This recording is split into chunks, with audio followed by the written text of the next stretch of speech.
दर्शकबिन सासु ससुरासँगै तुलसीनाथ यो घरमा बस्नुहुन्थ्यो। उनीसँगै उनको कान्छो देवर र देउरानी सहित नन्न पनि बस्नुहुन्थ्यो।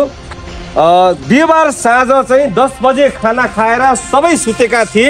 यो जुन नानीले चाहिँ बताइरहनु भएको छ, यो नानीले चाहिँ शुक्रबार बिहान आखिर के देखिन् घटना।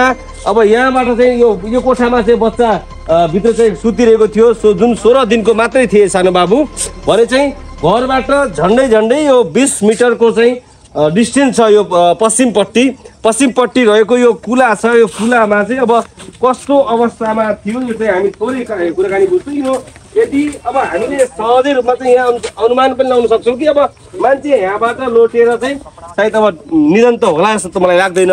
नानी यता आएर यहाँ देखाइदिनु त। यो खासमा तपाईँहरू चाहिँ 5:30 बजे यता आउँदा चाहिँ कहाँ देख्नु भएको थियो? कति टाढा थियो यो ठाउँबाट?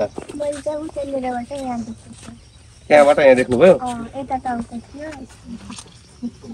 टाउको यता थियो।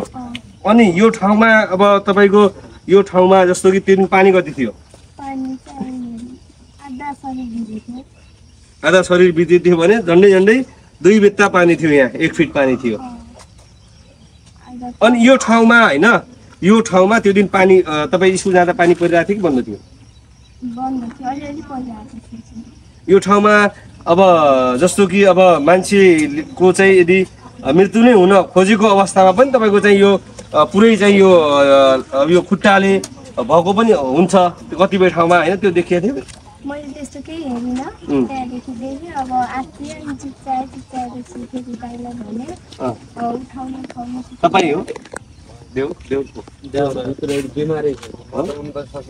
अब यो प्रहरीले चाहिँ घटनाको अनुसन्धान त गरिरहेको होला।